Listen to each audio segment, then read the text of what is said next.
Welcome to Rajapalayam recipes. நம்ம இன்றைக்கி என்ன பண்ண போகிறோன்னா, இப்போ மத்தியானம் 2 மணி ஆகுதுங்க.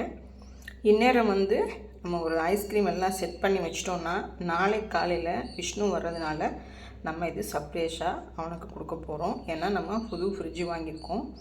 அவன் இப்போ தான் ஃபஸ்ட் டைம் வர்றான். அதனால் நம்ம என்ன பண்ணுறோன்னு பாருங்கள்.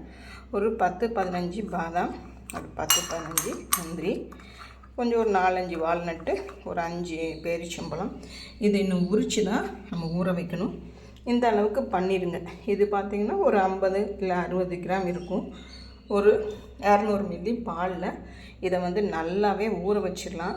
ஊற வச்சுட்டு ஒரு 4-5 மணி நேரம் ஊறணும். அதுக்கப்புறம் நைட்டில் எல்லாமே செட் பண்ணிவிட்டு வச்சிடலாம். நாளைக்கு காலையில் பார்க்கலாம்.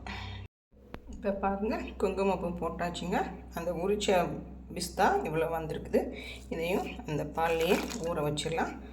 ஒரு 4-5 மணி நேரம் ஊறினதுக்கப்புறம் மிக்ஸி ஜாரில் அடிச்சுட்டு நம்ம பார்த்துடலாம். இப்போ ஒரு 4 மணி நேரம் ஆயிடுச்சுங்க. எல்லாமே நல்லாவே ஊறிடுச்சு. இப்போ இது மிக்சியில் இந்த மாதிரி பன்னீரும் சேர்த்து போட்டுட்டு நம்ம அடித்து எடுத்துகிட்டு வந்துடலாம். இப்போ எல்லாமே செட் பண்ணிட்டோங்க. நம்ம இதை நாளைக்கு காலையில் எடுத்து பார்த்துடலாம்.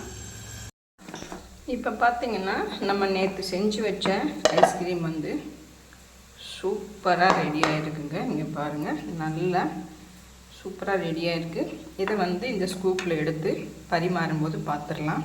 பாருங்கள், ஐஸ்கிரீம் எடுத்து அவ்வளோ சூப்பராக வந்திருக்குது. மேலே லைட்டாக கொஞ்சம் தேன் போட்டிருக்கேன். நீங்கள் சாப்பிட்டு இது மாதிரி ட்ரை பண்ணி சாப்பிட்டு பாருங்கள். ரொம்ப சூப்பராக இருக்கும். ட்ரை பண்ணிவிட்டு எனக்கு கமெண்ட் பண்ணுங்கள். தேங்க்யூ.